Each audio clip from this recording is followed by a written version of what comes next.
She never meant to step into the Mafia king's world. But the moment Elise hid from the storm inside a stranger's unlocked Aston Martin, everything unraveled. His scent, his stare, his quiet, merciless certainty. Dominic Russo wasn't a man you met by accident. And when he told her she might be carrying his heir, her life split open between destiny and escape. This is the story of how one desperate choice in the rain bound her to a man born in shadows. Before we begin, if you believe that fate arrives when we least expect it, make sure to subscribe. It's free and helps us share more stories from Desire Tales. The rain came down with the merciless weight of a night that had already decided it hated me. Cold needles stung my skin as I sprinted across the dark parking lot, my thin black uniform plastered to my body like a second miserable layer of shame. Mascara ran freely down my cheeks, mixing with rainwater and tears, until I couldn't tell which emotion belonged to which drop. Thunder cracked so violently overhead that the ground seemed to quiver under my feet, as if punctuating the disaster unraveling around me. "Keys, keys, keys," I muttered, digging frantically through my soaked purse. My fingers skimmed over a jumble of useless things: crumpled receipts, an empty lip balm tube, a hairpin, a pen that never worked unless threatened, but not the one thing I desperately needed. 24 years old, still waitressing double shifts at an upscale restaurant that treated us like ornaments, not employees. And now stranded in a storm because I had forgotten, again, to pay my car insurance. They didn't even have the decency to tow it neatly. My parking space was nothing but a wet void, the repo notice stuck to the pavement with a wad of gum. It felt like the universe spitting at me. Lightning exploded across the sky, momentarily illuminating the deserted lot. And that was when I saw it. A sleek, black car at the far edge, half swallowed by shadows, yet gleaming unmistakably even through the storm. The kind of car that cost more than my yearly salary. No, more than my salary for the next 10 years. An Aston Martin. Of course, because the universe might spit at me, but it always liked to show off while doing it. I might have walked past it any other night, but exhaustion, cold, and the kind of helpless fear that came from hitting the bottom and finding a trapdoor beneath it, they made me pause, made me stare, made me listen to the quiet whisper in my head. Just for a minute, just until the rain stops. No one will ever know. I tried the door, and like some cosmic joke or divine intervention, it opened with a soft click. Empty. Warm. Unlocked. A miracle, wrapped in leather and luxury. I slipped inside, careful not to drip too much water on the immaculate interior. But the moment I shut the door, the storm faded into a distant roar. The car felt like a sanctuary of quiet strength. The smell of rich leather wrapped around me, layered with something darker, warmer: sandalwood, amber, whiskey. My trembling eased, my breath slowed, my bones, aching from a double shift on 3 hours of sleep, finally relaxed. Just 5 minutes, I told myself. 5 minutes to breathe. 5 minutes to stop shaking. My head tipped back against the headrest. The gentle hum of the ventilation system and the patter of rain on the roof blurred together into a lullaby I didn't want, but desperately needed. My eyelids grew heavy. And then I slipped, stupidly, carelessly, into a half-sleep. I didn't hear the driver's door open. I didn't sense the shift of weight as someone sat beside me. The first thing I felt was a wave of scent, stronger now.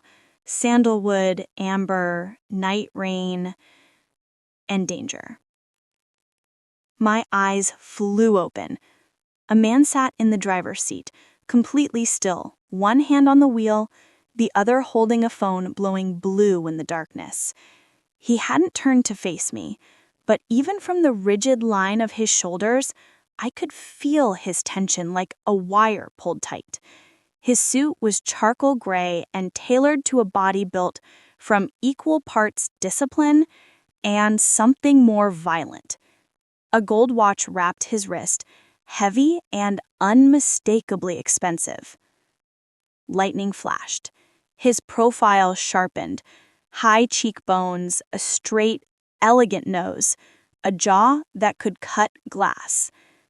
Then he turned, and the air left my lungs. My lips parted, but my voice stuck in my throat. Up close, he was unbearably handsome in a way that made breathing feel like an effort. Dark hair slicked back from the rain, stubble sharpening his jaw, lips pressed into a thin line that said he was 2 seconds from deciding what to do with me, and none of those decisions felt safe. "I'm so sorry," I managed, finally. "My car was repossessed, and the rain, I just needed shelter. I'll leave right now, I swear." I reached for the door handle. His hand closed around my wrist. Warm, unyielding, a velvet-wrapped vice. I froze, electricity darting up my arm, the air between us tightening. "You're soaking wet," he said, his gaze sweeping over my drenched uniform, now clinging to every curve I wished it wouldn't. "I'm also getting your upholstery wet," I babbled, "so I really should—" He didn't smile. He studied me, as though categorizing me. And the worst part? I knew he was good at it. "What's your name?" he asked. Not politely, not as a question, a command. "Elise?" I whispered. "Elise Parker." His eyes flickered. Elise Parker. The waitress who brought me the Macallan 25 2 hours ago. Blood drained from my face. He had been there, and I hadn't recognized him? He watched recognition dawn in my eyes, amused. I prefer not to be recognized. It's, advantageous. Lightning flashed again, illuminating something predatory in his gaze. Mr. Russo. Dominic Russo. The name hit the air like dropping a blade. Clean, sharp, heavy with something unspoken. "Let go of my wrist," I whispered. He did, slowly, deliberately, but the ghost of his touch stayed on my skin like a brand. "And go where?" he asked. "Back into the storm? With no car? No ride? At this hour?" I looked out. The rain was even worse than before. The lot was empty except for his Aston Martin and a black SUV lurking in the shadows. The restaurant was closed. Everyone gone. "I'll figure something out," I lied. He let out a soft, unimpressed sound. "You're not very good at lying." "Then why help me?" I snapped, tired of feeling cornered. Why not just kick me out? His amber eyes studied me, slow and devastating. Because, he said, finally, I'm curious about the woman who chose to hide in my car out of all the cars here. It was unlocked, I said. I don't believe in accidents. His voice was soft enough to make the hair on my arms rise. Every word he spoke seemed to carry weight, intention, warning. He pressed a button. A glass partition slid down. Anton, he said, without raising his voice, Miss Parker needs a ride home. The driver, broad-shouldered, silent, was suddenly visible. He'd been there the whole time, watching. My stomach dropped. Dominic looked at me again. You'll accept the ride.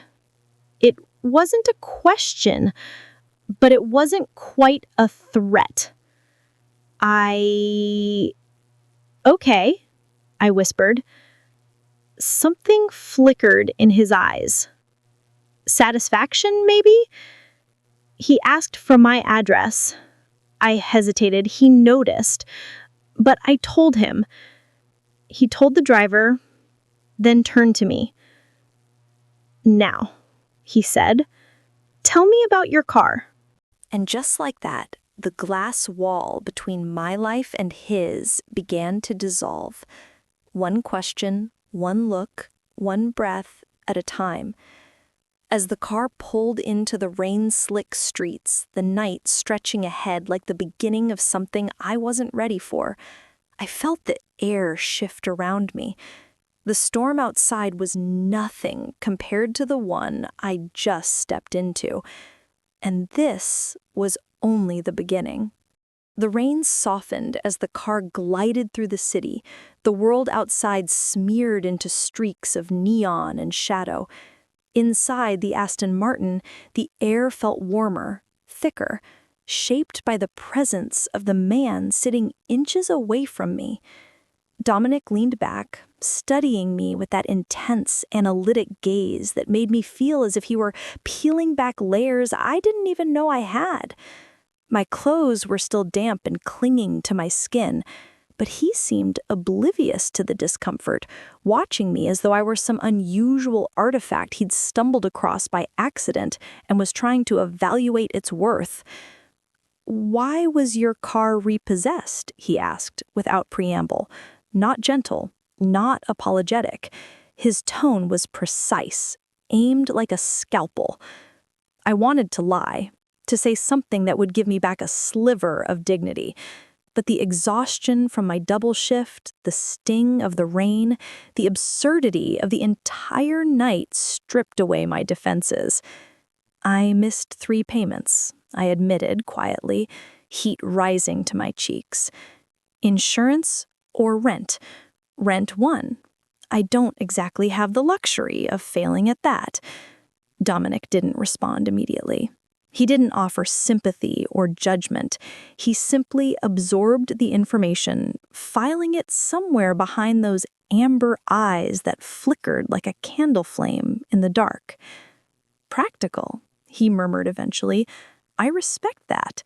His approval should not have mattered, but somehow it slid under my skin.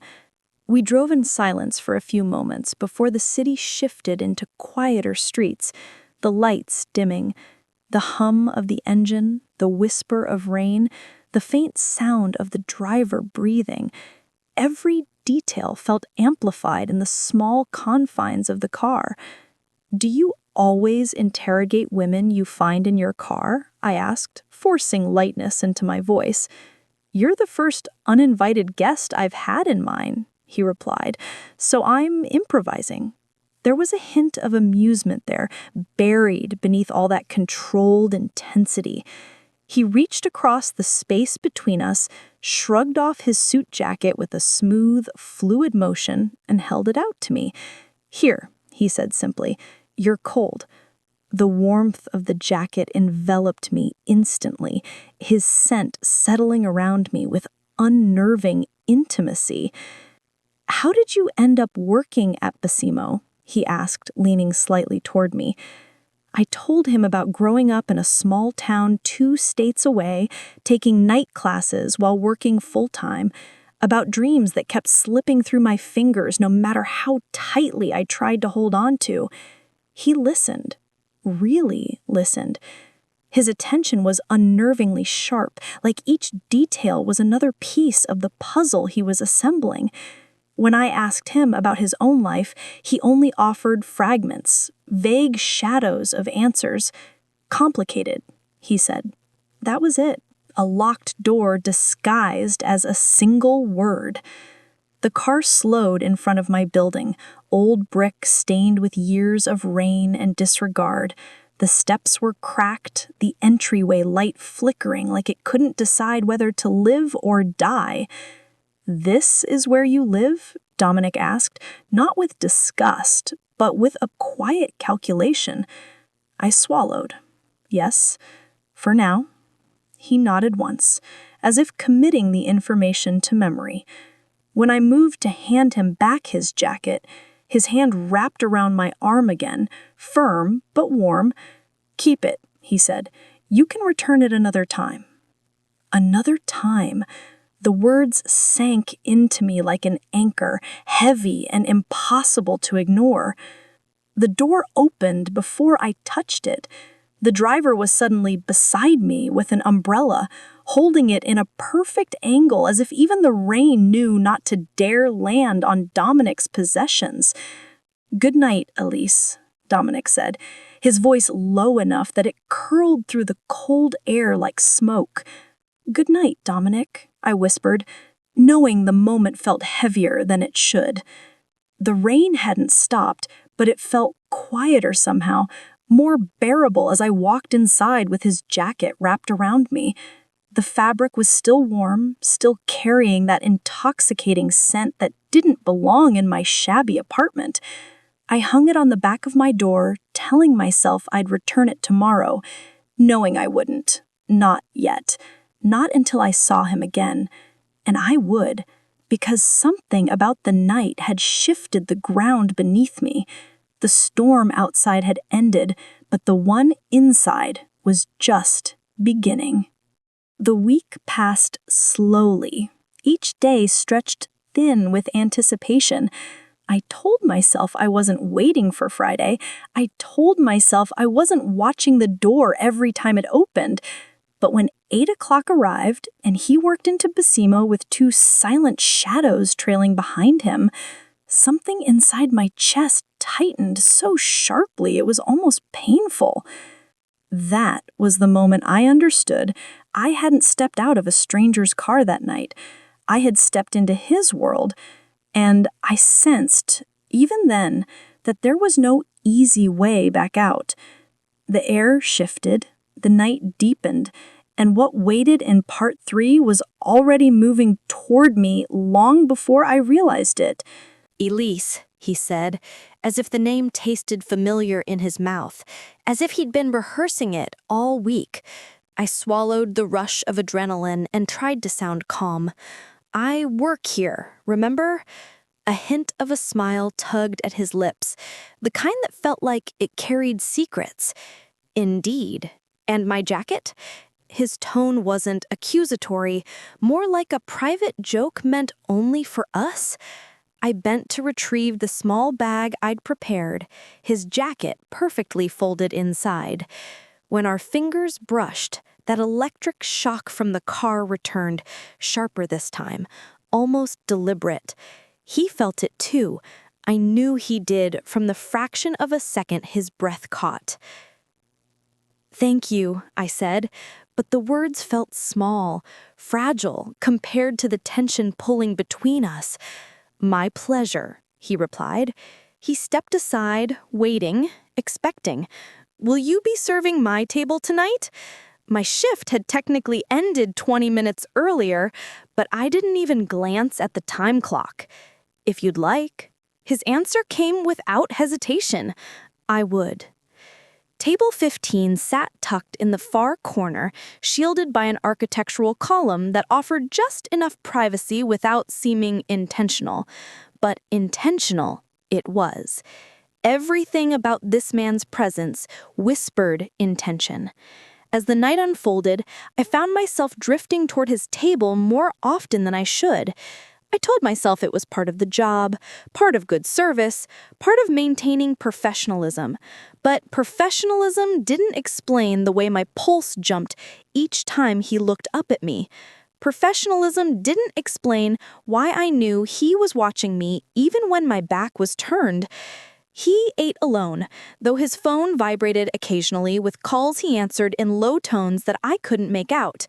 Once I heard him speak in Italian, the words smooth and fluid like water flowing over stone. Every time I neared the table, the atmosphere shifted, compacting into something that hummed beneath my skin. At one point, he reached for his glass, and his fingertips grazed mine. The brief contact made the room feel too small, too warm, too intimate for a public space. When the dinner rush faded and the crowd thinned, I approached his table with a cautious smile.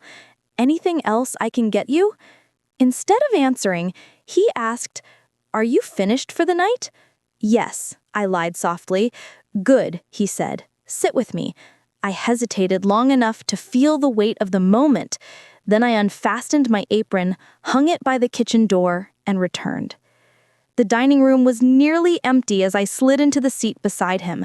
Not across from him, beside him, close enough to feel the warmth radiating from his body. He offered me a glass of whiskey, Macallan 25, the same drink I'd served him the night we first met. He said, "Tell me something," his voice lower now, softened by the late hour.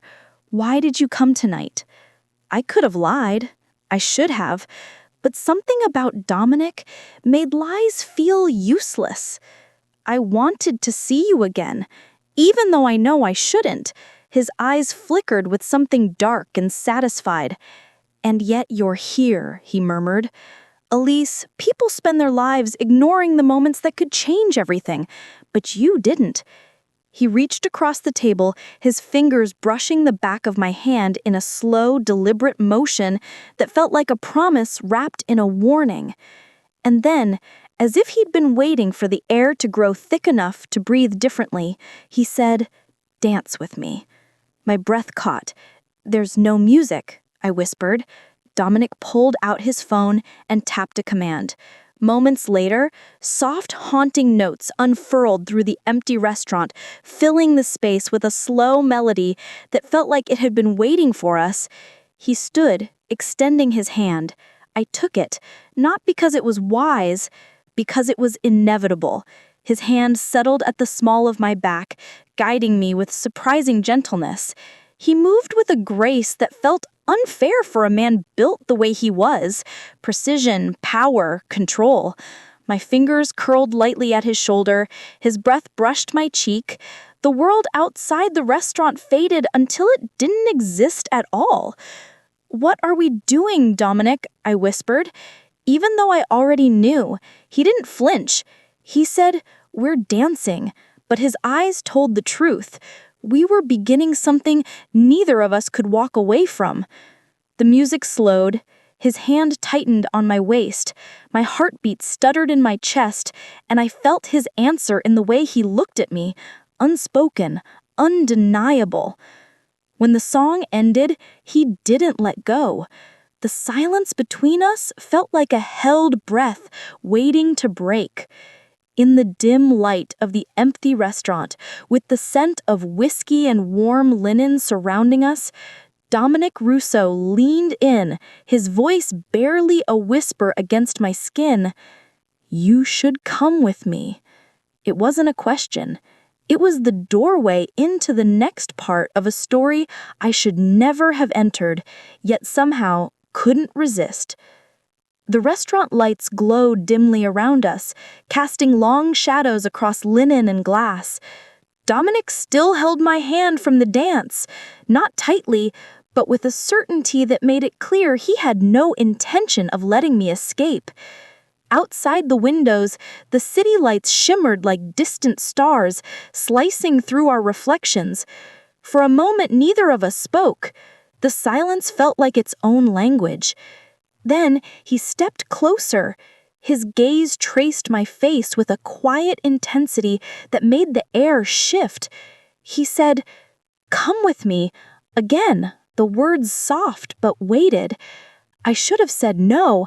I should have gathered my things, thanked him for the dance, and walked away before the line between sense and danger dissolved completely. But the truth lived in the way my breath caught, in the way his closeness pulled at something deep inside me. I nodded because the decision had already been made long before he asked. He guided me toward the back door, his hand warm and steady at the small of my back. The night air outside felt cleaner than the rain-soaked storm from a week ago. Crisp, charged, as if the weather itself understood something was shifting and held its breath. A sleek black car idled by the alley entrance, a different driver behind the wheel this time, eyes forward, posture rigid, presence silent. Dominic opened the rear door for me, and when I slid in, the leather sighed beneath me, like it recognized him better than it recognized me. He stepped in after me, his presence filling the space immediately. The door shut with a soft finality. The privacy partition rose without him having to ask. We were alone. He didn't speak at first. Instead, he leaned back slightly, studying me in the dim glow of the passing streetlights. His gaze held no impatience, only intention. "Second thoughts?" he finally asked. The question wasn't mocking, it wasn't even protective. It was a quiet acknowledgement of the precipice I was standing on. I swallowed. Should I be having them? His smile was small, slow, and devastating. "You tell me." His hand reached up, brushing a damp strand of hair behind my ear. The gesture impossibly gentle compared to the dangerous aura he carried like a shadow. That small touch undid me more effectively than any kiss could have. The car curved through the city, gliding past dark storefronts and shuttered cafes. I felt the thrum of the engine beneath my fingertips as one of his hands slid around my waist with a firmness that left no question. He pulled me onto his lap with deliberate ease, as if I weighed nothing. The air thickened instantly, all heat and anticipation. My breath hitched. His lips brushed mine, not fully kissing, just close enough to let me feel the warmth, the promise, the control he didn't hide. When I leaned the last inch toward him, his mouth met mine with force that felt like surrender and claim all at once. The taste of whiskey lingered on his tongue, mingling with something darker, something that felt uniquely like Dominic Russo. The kiss deepened, spiraled, ignited. His hands trailed down my back, their heat seeping through the thin fabric of my dress. My fingers curled into his hair, pulling him closer, and the soft growl that rumbled in his chest sent a shiver down my spine. His mouth moved along my jaw, tracing the pulse at my throat slow enough to savor, hungry enough to leave me trembling. I gasped softly, and he inhaled that sound like it was air he hadn't known he needed. "Elise," he murmured against my skin, the whisper of my name turning into something like a vow. "You have no idea what you're doing to me." His words tangled with breath, heat, and the quiet thump of my heart against his. I did know, because he was doing the same to me, pulling me toward something I couldn't name, but couldn't resist. The car slowed, then stopped. I barely noticed until he pulled back enough for me to see the reflection of a towering glass building outside. Steel and shadow and wealth resting above the sleeping city. "We're here," Dominic said, his voice low but steady. He opened the door, helped me out, his hand firm at my back again, and guided me through the marble lobby where the night doorman greeted him with a nod that carried deference and careful neutrality. The elevator doors opened with a quiet chime. Once inside, he pressed the highest button, the one without a floor number, then turned toward me. The elevator began its ascent. He stepped closer, close enough that I felt the heat of his body through the narrow space separating us. He said, "Last chance," though the glint in his eyes told me he already knew my answer. I rose onto my toes and kissed him first. That alone was enough.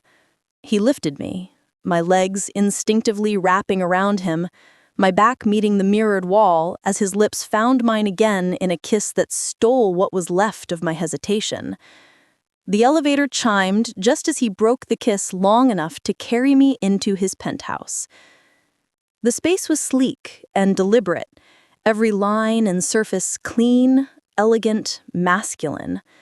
Dark wood, cold metal, warm lighting, large windows framing the city like a living painting. I barely had time to take in the details before his hands returned to my waist, his mouth finding mine again, deeper this time, more urgent.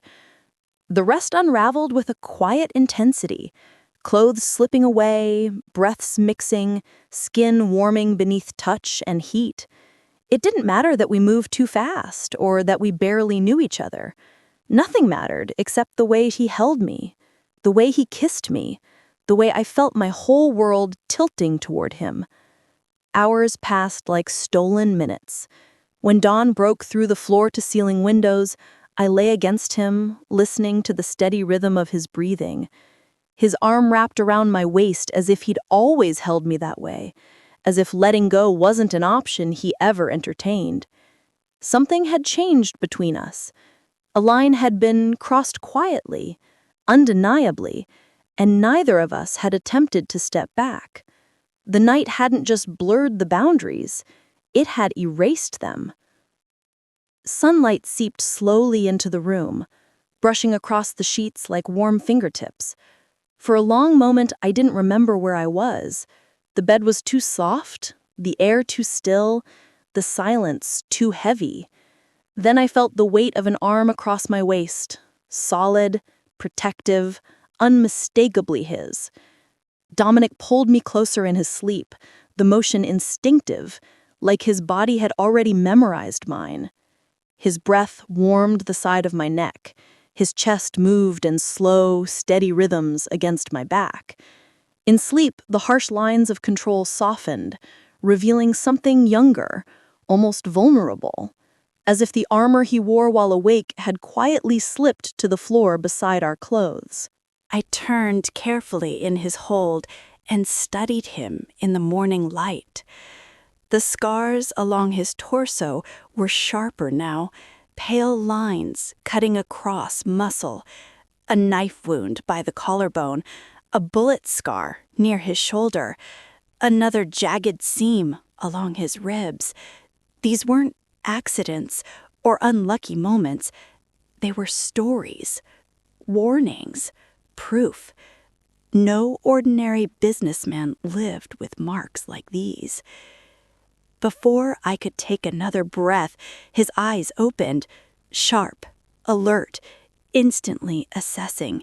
The vulnerability I'd seen a second earlier vanished, replaced by the intense amber gaze that had followed me from the rainy parking lot into this bed. "Morning," he murmured, voice thick with sleep and something deeper. "Morning," I whispered back, suddenly self-aware and very, very bare beneath the sheets. "What are you thinking?" he asked, brushing a strand of hair from my cheek with his thumb.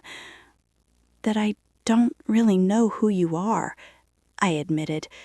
Something flickered in his eyes. Not guilt, recognition. "No," he said quietly, "you don't." He sat up, propping himself against the headboard, muscles rippling in the soft flight. His hand drifted down to my waist again, gentle but undeniably possessive. "If you want to know," he said, "ask." But before I could, his phone vibrated on the nightstand, sharp, insistent, slicing clean through the fragile calm between us. He didn't look at me when he picked it up. His voice shifted instantly, switching languages so smoothly it felt like a second skin. Italian poured from his lips, hard, clipped, urgent. I caught only fragments, but the tone told me everything. Something was wrong, something dangerous. He ended the call and stood, crossing the room with controlled, deliberate movements. The softness from moments ago was gone, replaced by the air of a man slipping into a role he never had the luxury of removing. "I have to go," he said, pulling open the closet and revealing rows of dark suits and holsters. "Is everything okay?"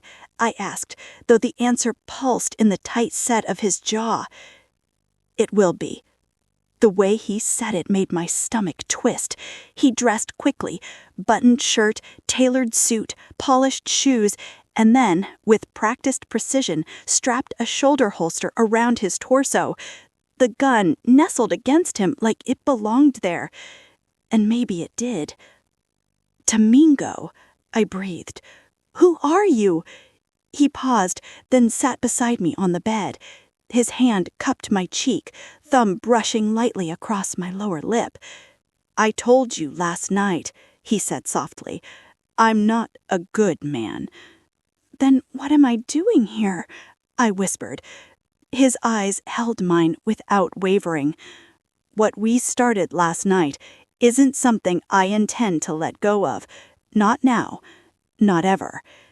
His honesty was heavy, terrifying, all-consuming.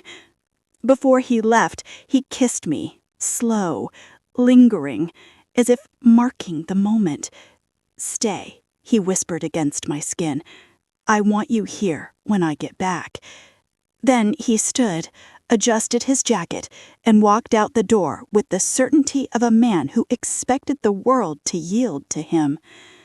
When the sound of the elevator faded, the penthouse felt too big, too quiet, too filled with questions I didn't know how to ask. I wrapped one of the sheets around me and stepped into the living room. Morning light spilled over marble floors and dark furniture. Everything felt curated, immaculate, untouched, except for the faint scent of him in every corner. Curiosity tugged at me. My feet carried me toward a wall lined with built-in shelves, books in multiple languages, first editions, biographies. But what caught my eye was a framed photograph.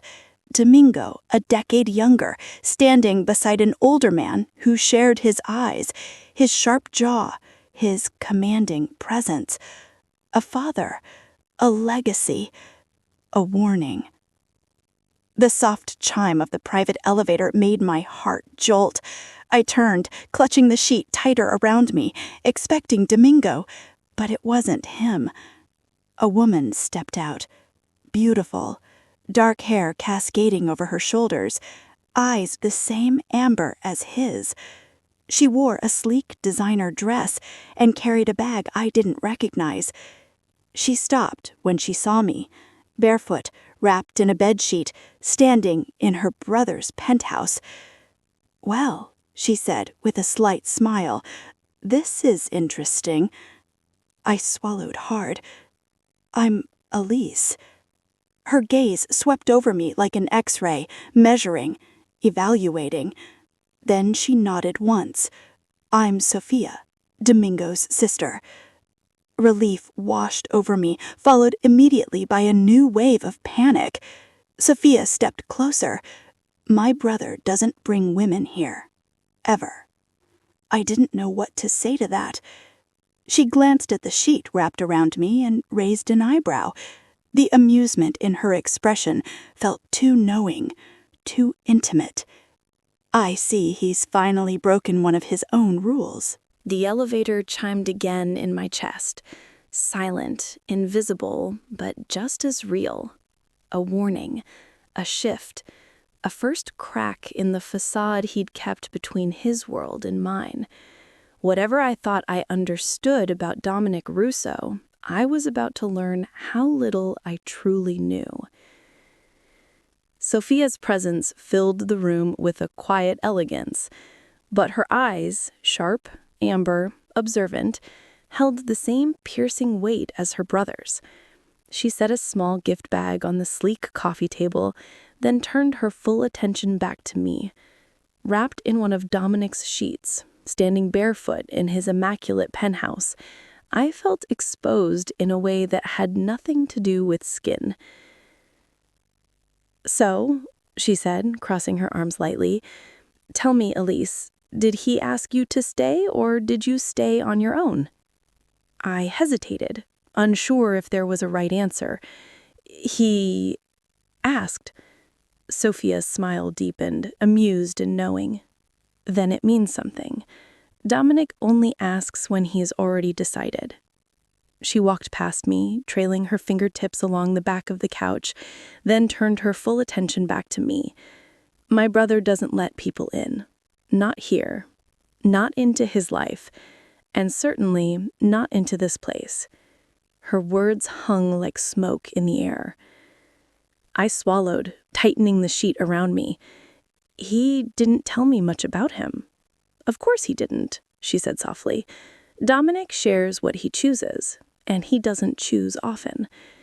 She moved toward the bookshelf, her gaze lingering on the photograph I'd been studying earlier, the one with Dominic beside the older man whose presence seemed to radiate authority. "Our father," she said, noticing where my eyes went. "Vittorio Russo." Her tone with his name wasn't casual. It carried a gravity that made something cold slide down my spine.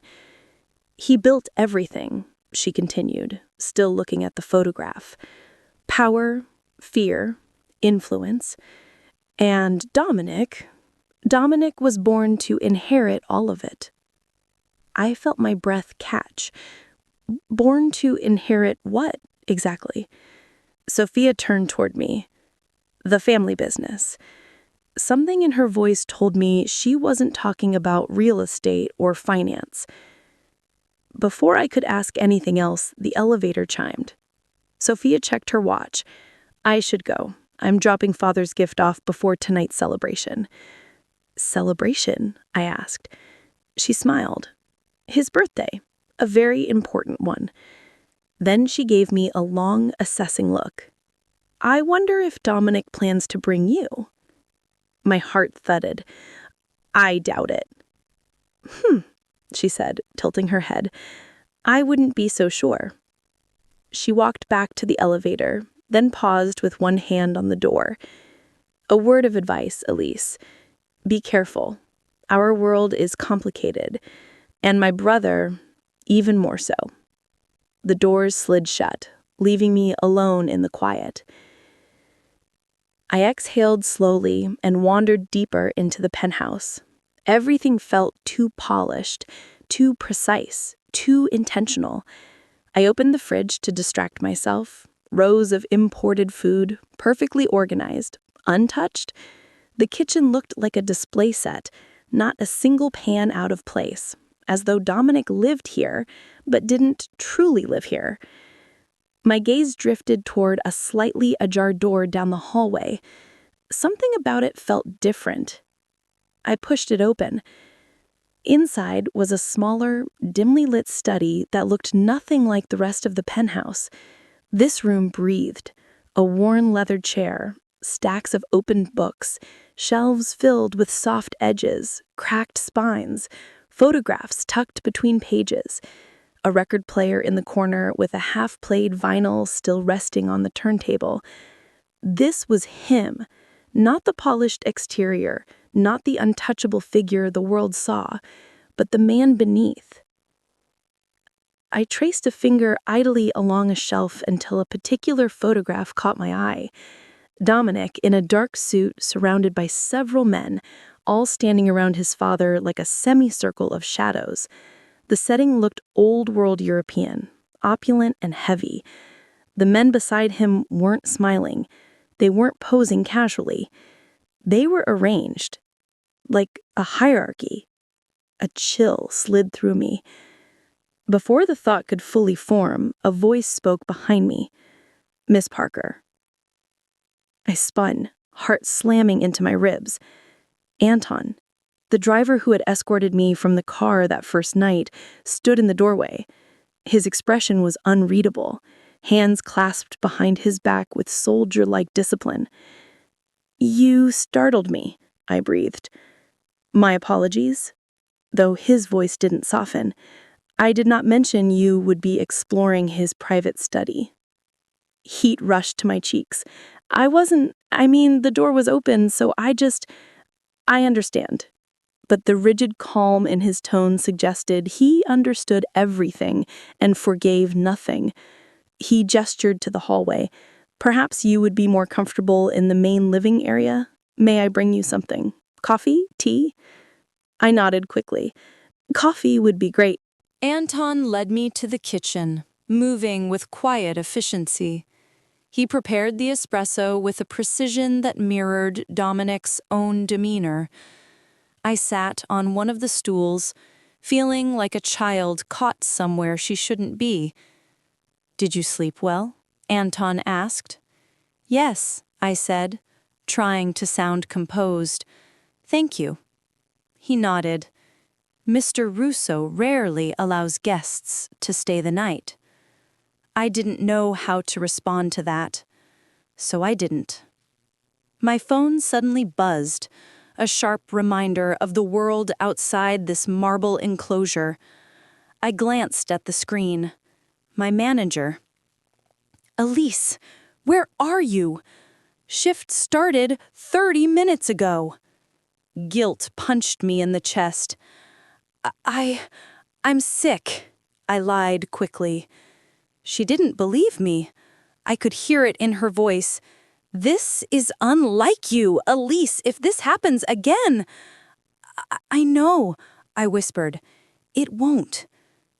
When I hung up, Anton studied me with a calm that felt almost surgical. "You're leaving?" he asked as I gathered my things. "I have to," I said. "I need the job." He inclined his head. "Mr. Russo asked that you stay." "I can't," I told him. "Please let him know." Anton walked me to the elevator. Before the doors closed, he spoke quietly. "Miss Parker, Mr. Russo does not appreciate being disobeyed." A chill rippled through me. "I'm not one of his employees," I said carefully. "He doesn't get to command me." Anton's lips twitched, something between a smirk and a warning. "Are you certain about that?" The doors slid shut before I could answer, leaving the question echoing in my mind long after I stepped back onto the city street. I spent the day trying to return to normal life, laundry tumbling in a broken machine, grocery bags cutting into my hands, the smell of bleach from the diner's cleaning crew drifting into my clothes. But nothing felt normal anymore.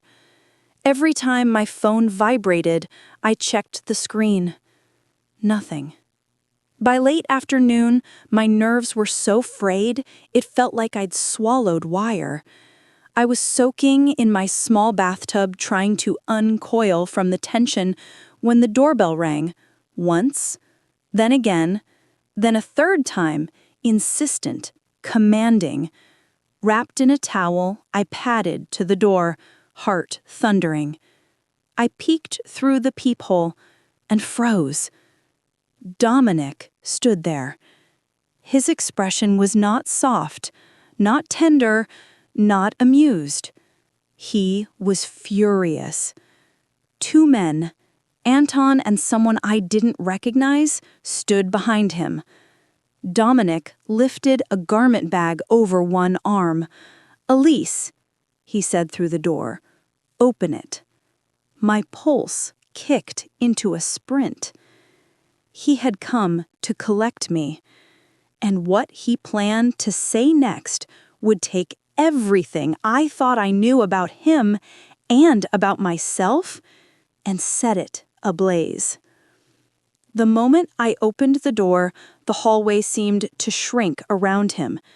Dominic filled the space with a presence so sharp and controlled, it made the air feel thinner. His suit was darker tonight, fitted perfectly across shoulders that looked like carved from stone. His jaw was locked, and his eyes burning with attention so focused it almost felt like accusation. "Elise," he said, voice quiet in a way that was more dangerous than shouting. "You left." I clutched the towel tighter around me. "I had to work. I asked Anton to tell you." "He did." Dominic stepped forward, forcing me backwards without touching me, "and I told you to stay." The heat rising in my face wasn't fear. It was anger mixing with something harder to name. "Dominic, you can't just appear at my apartment and, 'May we come in?'" It wasn't a question. I stepped aside because refusing him felt impossible, and because part of me, reckless, shaken, wanted answers, wanted truth. The moment they crossed the threshold, my small living room shrank beneath the weight of 3 men who carried power as easily as breath. Anton took position by the door. The third man, silent and watchful, stayed behind Dominic like a shadow. Dominic scanned my apartment once, one slow sweep that made me painfully aware of every cracked floor tile and water stain on the ceiling. Not judgmental, more like assessing vulnerabilities in a fortress he didn't trust. He held up the garment bag. "Get dressed." My voice wavered. "What? Why?" "You're coming with me tonight, to my father's birthday celebration." "No," I said, disbelief flooding me. "Dominic, I never agreed to." He took one step closer. "Elise," he said softly, "I allow many things. Disobedience is not one of them." Anger shot through me so suddenly it cracked open the fear beneath it. "I am not yours to command." Something flickered in his eyes. Not rage, not surprise, but something more dangerous. Restraint. "You left my home," he said, voice firm but low. "You went through my private study, you ignored what I asked of you, and now you're refusing a simple request?" "A simple request?" I shot back, "showing up at my door with 2 men and demanding I attend a party I didn't know existed?" Dominic's expression sharpened, his voice dropping into a tone that felt like truth honed to a blade. "You still don't understand how this works?" "Then explain it," I snapped, the towel trembling in my hands. "Because from where I'm standing, you seem to think you own me after one night together." He closed his eyes briefly, as if holding something back, then opened them with a clarity that made my breath stutter. "I don't own you," he said. "Not yet." The room went still. "Dominic!" He lifted a hand, brushing his fingers lightly along my jaw, in a gesture too tender for the storm inside him. "But make no mistake, Elise. When I want something, I get it." I stepped back, needing space to breathe. Why me? Why tonight? Why any of this? He held my gaze with unwavering intensity. "Because something has changed." What changed? His answer was a quiet catastrophe. "You're carrying my child." My body went cold. "What?" I choked. "Dominic, that's impossible." "It isn't," he said calmly. "We were together once, one time, and it was barely a day ago. It doesn't take more than once. That's not how it works. And how would you even know?" He reached into his jacket with the certainty of a man retrieving evidence, not documents. He held out a sealed envelope. "Your blood work," he said. I reeled. "I didn't have any blood work done." "Yes, you did," he replied, "while you were sleeping." The words left his lips with disturbing ease. Standard procedure for anyone who stays in my home. My stomach twisted. You had someone draw my blood without permission? Many things I do aren't legal, Dominic said, but everything I do protects what I care about. That's not protection, I whispered. That's control. Both, he corrected, especially now. My towel-clad body trembled with shock and fury. Even if this were true, Dominic, you can't just make decisions for me. I'm not making decisions for you. I'm making them for our child. Stop calling it that, I snapped. There's no proof. His expression remained steady. My doctor confirmed it. No, I said, shaking my head. No, that's not possible this early.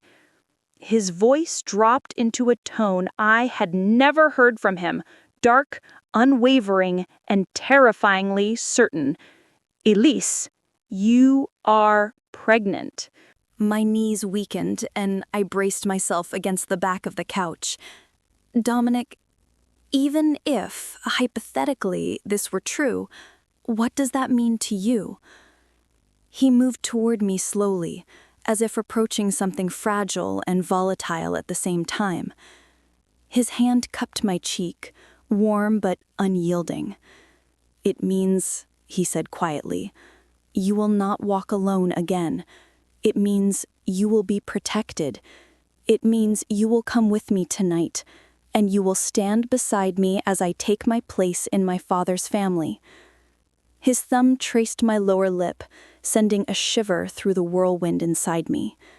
It means, he whispered, you belong to my world now. My voice emerged as a tremor. And if I refuse? He leaned in, his forehead almost touching mine, eyes burning with a truth that felt ancient. Elise, don't test me. His fingers slid to my neck, stopping at my pulse, feeling it race. I will never harm you, he said, but there is nothing I won't do to protect what's mine. Dominic, I whispered, 1,000 fears tangled in his name. Why me? He swallowed once, something raw flickering in his gaze. Because from the moment you sat in my car, I stopped having a choice. Silence filled the space between us, heavy and trembling. After what felt like forever, he stepped back. You have 30 minutes, he said softly. The dress is in the bag. Anton will bring the jewelry. My body felt weightless, numb, barely anchored to the floor. And, Dominic, I whispered, my voice cracking, if it turns out I'm not pregnant. He met my gaze without flinching. Then I will let you go. But something in his voice told me it wouldn't be that simple. Not anymore. The Valentino dress slid over my skin like poured wine, rich and dangerous. As I faced the mirror, the woman looking back at me felt like a stranger, shaken, pulled between fear and something far more treacherous. Dominic waited in the doorway, fully suited, his expression unreadable but his gaze burning with a truth that felt ancient. He approached me slowly, his hands lifting my hands. Something's missing, he murmured. He opened a velvet box, revealing a diamond ring heavy with history. When he slipped it onto my finger, the room seemed to still around us. It was my mother's, he said quietly. The weight of it, of her, of his intention, hit harder than the diamond itself. The ride to the estate felt like being carried toward a future I hadn't chosen, but couldn't escape. The SUV glided through the city, then through private gates of a sprawling Italian-style villa, glowing under warm lights. Armed guards nodded with stiff respect as Dominic passed, but the glances they cast toward me were sharp, curious, calculating. Remember, Dominic said, gently placing a hand over mine, tonight you are my fiancé. We've kept our relationship private, and we're expecting a child. I exhaled. That's a lot of pretending. His fingers curled around mine, firm and steady. There is less pretending here than you think. The doors opened to a grand foyer full of marble and warm gold light. Family members filled the salon, men in tailored suits, women in couture, children running under the careful eye of nannies. Every head turned when Dominic entered. Conversations softened. A subtle current passed through the room, like a whisper of wind brushing tall grass. He guided me toward the center, the throne-like chair where his father sat. Vittorio Russo, older, silver-haired, with eyes sharp enough to slice through silence. Power clung to him like a second skin. Dominic bowed his head slightly. "Father," he said, "this is Elise Parker, my fiancée and the mother of your future grandchild." A ripple of sound spread through the crowd. Soft gasps, hushed excitement, speculation. Vittorio studied me, gaze sweeping over me with a mixture of scrutiny and unmistakable interest. Then his weathered hand reached out, resting lightly on my stomach. "Family," he said quietly. "The next generation. A blessing." The word made heat rise behind my eyes. The night unfolded in layers, introductions, congratulations, forced optimism, and endless questions I wasn't sure I had the right to answer. Dominic never left my side, his hand anchored at the small of my back, his presence commanding enough to keep anyone from prying too deeply. Hours later, after the ceremony marking his succession, he led me onto a quiet balcony overlooking the moonlit gardens. I leaned against the stone railing, feeling the cold night air against my skin. His voice softened as he handed me a glass of water. "No alcohol," he reminded, "for the baby." The baby. My heart thudded painfully. "Dominic," I said, turning toward him, "if I'm not pregnant, what then?" His eyes didn't waver. "You are." "But if I'm not," my voice cracked, "if this was all a mistake." He stepped closer, brushing his fingers along my cheek with a gentleness that cut deeper than anger. "You can walk away," he said. "No pursuit, no consequences." But something in his tone, quiet, resigned, certain, told me he didn't believe for 1 second that was the path waiting. Before I could speak, his Aunt Rosa stepped onto the balcony, her presence warm and comforting, a stark contrast to the hardened edges of the rest of the family. She took my hands in hers, her eyes kind and knowing. "My nephew is many things," she said softly, "but the way he looks at you, I've never seen him look at anyone like that." Tears pricked my eyes. "I'm scared," I whispered. "Of course you are," Rosa said. "This family, this world, it is not easy. But I see strength in you, Elise, and I see what he sees." Her words lingered long after she left. Later that night, Dominic and I were given a room in one of the guest wings. Not his penthouse, not neutral territory, Russo territory. He sat beside me on the edge of the bed, fingers brushing my knuckles. "One night," he said. "Tomorrow we go to your doctor. Whatever truth awaits us, you'll have it." I nodded, though my heart wouldn't stop racing. He kissed me softly, too softly for the man he was, and held me until sleep took over, despite the chaos spinning inside me. Morning came quietly. This time I woke before he did, sunlight warming his face and turning the edges of his hair gold. He looked different like this, unguarded, almost peaceful. For a moment, I let myself memorize the sight, knowing it was a part of him few ever saw. By 10 o'clock, we were in the car, heading to my doctor's office. his hand wrapped around mine the entire drive. No words, just breath, just tension, just fate threading itself tighter between us. In the waiting room, I felt the weight of every choice I had made and every choice that had been made for me. "Elise Parker," a nurse finally called. I stood. Dominic stood with me. "You don't have to come in," I whispered. "I do," he answered. "Whatever happens in that room happens to both of us." His hand pressed against the small of my back, not commanding, not claiming, just steady.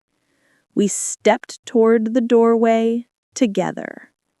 My heart pounded as I crossed the threshold, knowing that whatever truth awaited on the other side would change everything, either binding me to him forever or giving me the chance to escape a world already closing around me.